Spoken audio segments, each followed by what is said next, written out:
Então, falando de contratação, a gente tem meio que um perfil padrão, assim, de entrevistadores que vão na parte técnica perguntar se tu sabe fazer isso, sabe fazer aquilo, qual a tua experiência, né?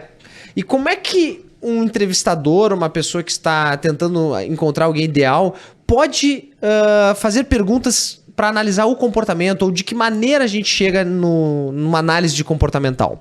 Isso é maravilhoso. A gente tem muitas ferramentas, tem metodologia, a gente vai falar sobre isso aqui no nosso papo também, que pode ser usado e muito para ajudar nesse desenvolvimento. Mas um ponto principal, quando a gente está recrutando, a gente precisa primeiro entender, não é aquela coisa... Eu já vi muitas empresas assim, eu vim da área de recrutamento, eu trabalhei bastante nessa área também, e que a gente vai recrutar e vai entender, eu vou só avaliar currículo, avaliar a pessoa e fica aquela linha de produção. E a gente precisa entender a fundo, para aquela posição específica que a gente está recrutando, o que eu preciso para aquela posição, não só de conhecimento técnico, mas de conhecimento comportamental.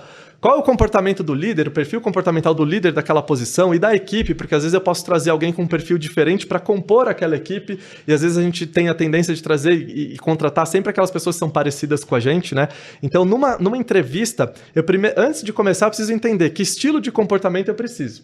Hoje não tem mais desculpa, tem ferramenta, tem metodologia, tem coisas simples, práticas que a gente pode entender e colocar a nosso favor nessa hora de recrutar, entender aquela posição que ela precisa e a partir do que a posição precisa em termos de recrutamento eu posso fazer minhas perguntas e direcionar.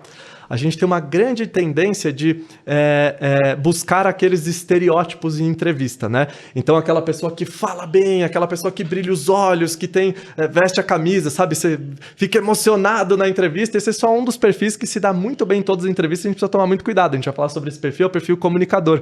Mas tem vários outros tipos de perfil que eles não têm aquela coisa de brilhar, de falar, de encantar com as palavras, mas são extremamente inteligentes, eficientes, têm um ótimo comportamento e às vezes ele não brilha naquela entrevista quanto a gente espera aquele estereótipo de brilhar.